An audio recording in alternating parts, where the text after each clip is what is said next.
pidato moderasi beragama.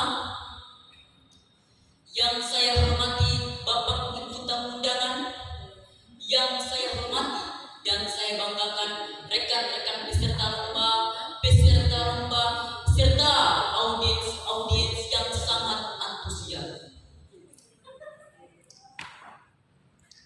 Marilah terlebih dahulu kita panjatkan puji syukur di hadapan Tuhan Yang Maha Esa, karena berkat rahmat-Nya pada kita di pagi hari yang peluncuran rahmat dan maghfirah ini, kita dapat berkumpul dalam keadaan sehat walafiat untuk melaksanakan kegiatan ini. Saudara-saudara, pada kesempatan yang berbahagia ini, izinkan saya menyampaikan pidato yang berjudul Pentingkah Moderasi Beragama. Before of that, apakah kalian tahu apa itu moderasi beragama? Jadi, moderasi beragama adalah cara pandang terkait memahami dan mengamalkan ajaran agama agar dalam melaksanakannya selalu dalam jalan yang moderat. Moderat di sini dalam arti tidak berlebih-lebihan atau ekstrim. Jadi, moderasi di sini adalah cara beragama, bukan hanya agama itu sendiri. Sebagaimana tersirat di dalam Al-Quran, katakanlah, hei ahli kitab, janganlah kau berlebih-lebihan melampaui batas dengan cara tidak benar dalam agama, dan janganlah kau mengikuti hawa nafsu orang-orang yang telah sesat dahulunya sebelum kedatangan Muhammad, dan mereka telah menyesatkan kebanyakan manusia, dan mereka tersesat dari jalan yang lurus. Quran Surah Al-Ma'idah ayat 77.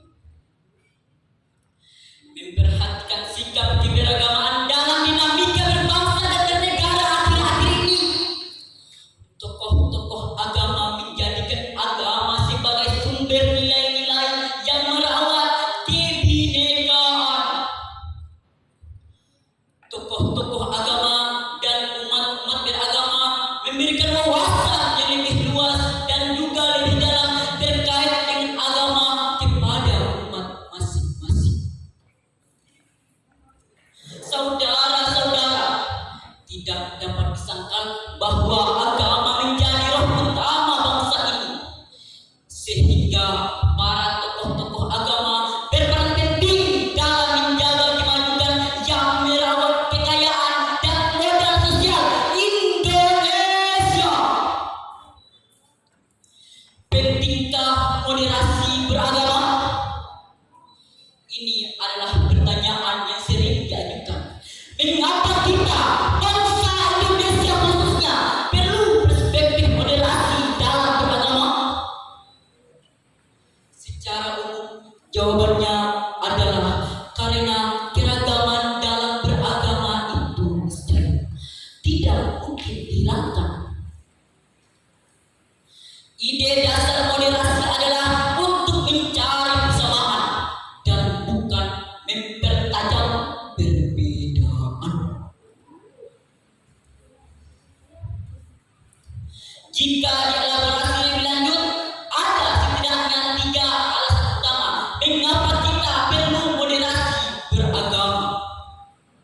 Pertama, salah satu esensi kehadiran agama adalah untuk menjaga martabat manusia sebagai makhluk mulia ciptaan Tuhan, termasuk menjaga untuk tidak menghilangkan nyawanya. Itu mengapa setiap agama selalu membawa misi damai dan keselamatan. Untuk mencapai itu, agama selalu mengajarkan bahwa menjaga nyawa manusia harus menjadi prioritas.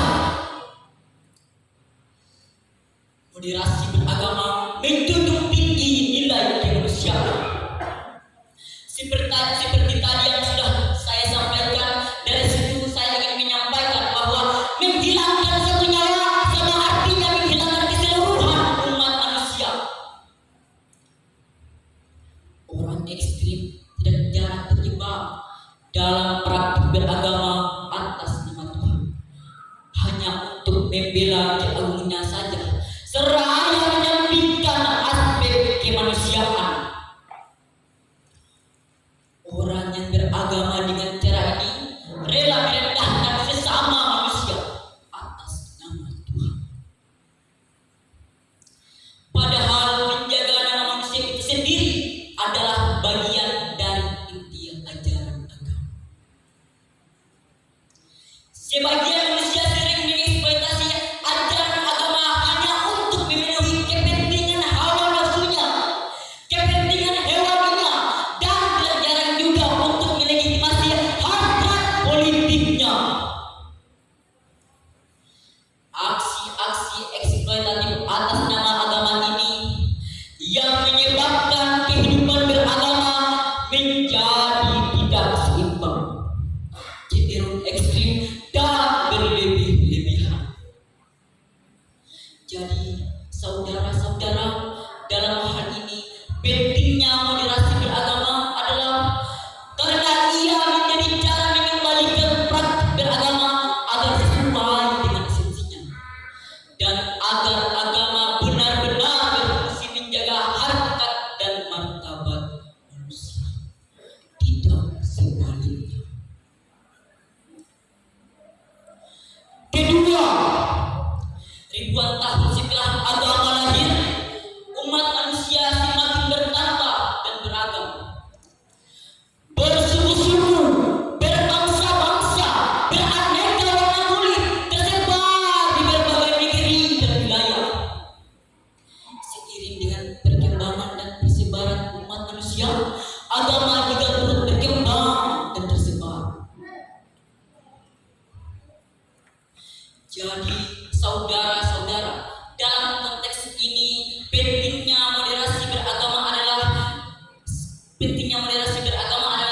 moderasi itu menjaga peradaban manusia agar tidak musnah akibat konflik berlatar agama. Ketiga, khusus dalam konteks Indonesia, moderasi beragama diperlukan sebagai strategi kebudayaan kita dalam merawat keindonesiaan kita ini. Sebagai bangsa yang heterogen, sejak awal para pendiri bangsa sudah berhasil mewariskan satu bentuk kesepakatan dalam berbangsa dan bernegara, yakni Pancasila dalam Negara Kesatuan Republik Indonesia, yang telah nyata berhasil menyatukan kelompok agama, etnis, bahasa, dan budaya. Indonesia disepakati bukan negara agama, tetapi juga tidak memisahkan agama dari kehidupan sehari-hari warganya. Nilai-nilai agama dijaga, dipadukan dengan nilai-nilai kearifan lokal adat istiadat kita.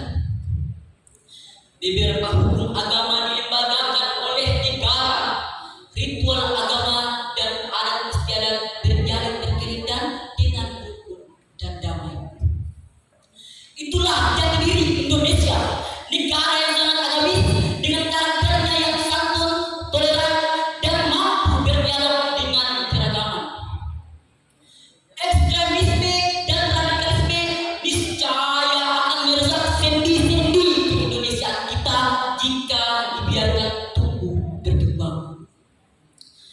Karenanya moderasi beragama amat penting dijadikan sebagai cara pandang.